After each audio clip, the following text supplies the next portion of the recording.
Walmart, a company that generates over $572 million in revenue. The largest employer on the globe, with over 2 million people working for it. All of this started with a poor farmer boy. The story starts when he opened a store, when people told him that he could not succeed in business. His father was a farmer, but he could not generate enough to feed his family. To cope with this situation, the family started traveling the country to look for some greener lands.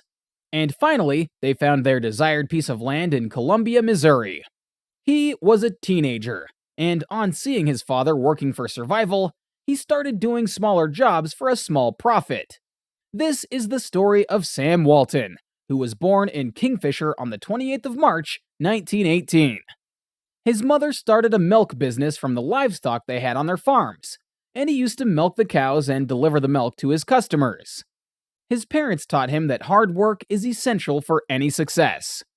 His father could hardly spare time for the family as he searched for means of making some extra money for the family, and this affected them greatly.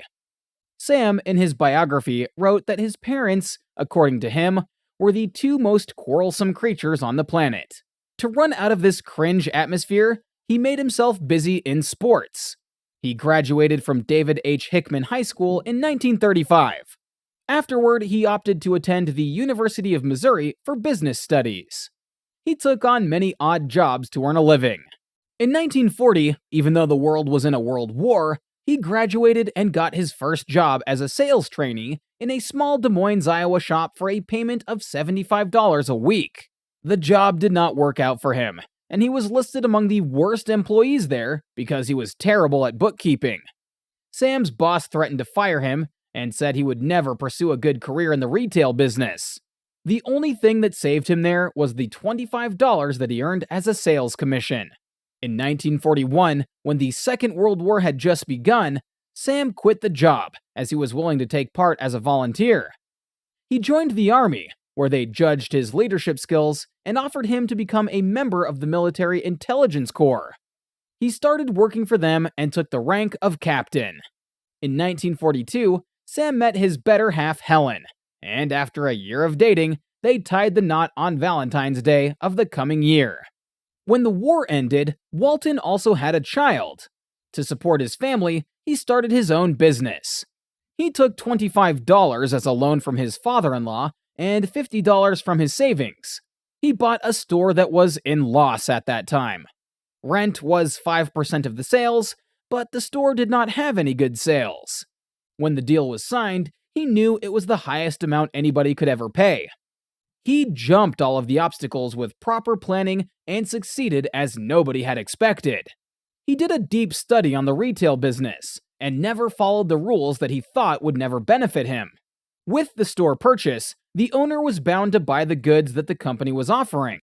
But Sam had an idea that he could find them at a cheaper rate from somewhere else.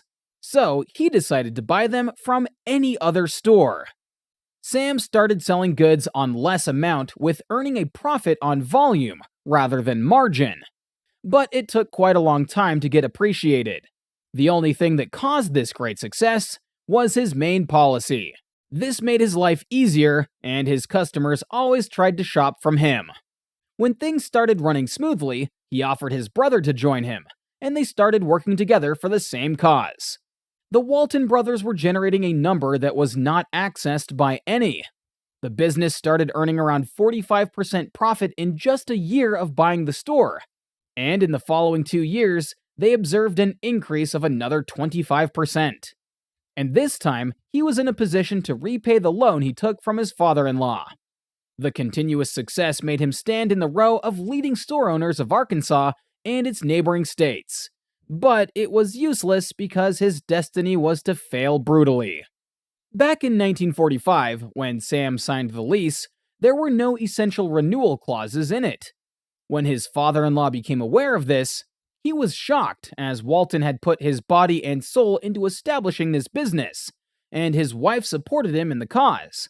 Sam wrote in his autobiography that failing the business made him so low that he started feeling sick.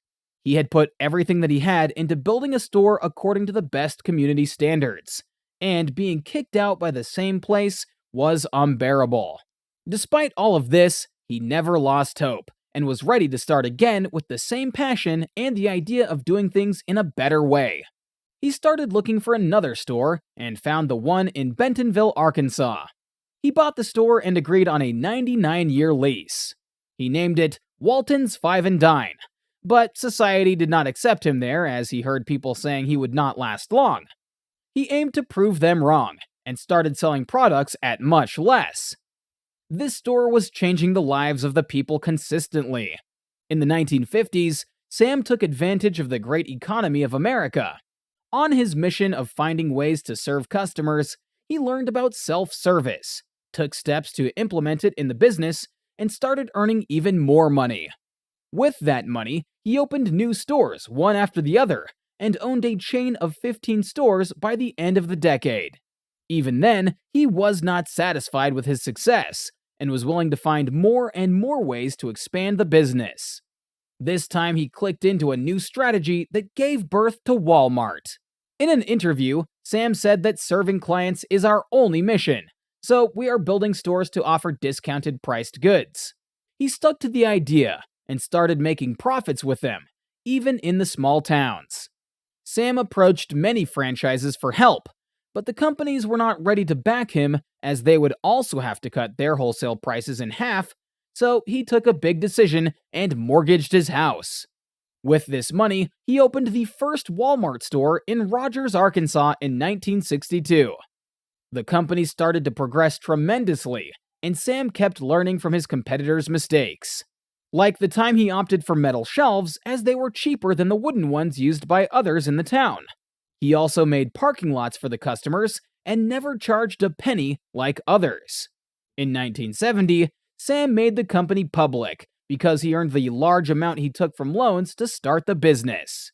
In 1971, Sam was the owner of 6 stores, and 13 more kept on adding to the list every 2 years. And by the end of 1980, Sam was the proud owner of 276 stores. The number kept on increasing with 100 stores every year. In the growing business, he made business associates and benefited them in every possible way so that they put their best in the venture. Sam also made sure to make stores near the warehouses for fast delivery. Another difference was that they opted to buy directly from the manufacturers to get the lowest priced goods. Sam always dedicated his success to his customers, as they are the ones to choose where to shop. He died at the age of 74 in 1992. At that time, he was making $104 billion annual revenue. And today, Walmart is over 10,500 stores strong, generating $500 billion every year. We really hope that you enjoyed this video. Give it a thumbs up and subscribe if you did. We'll see you next time.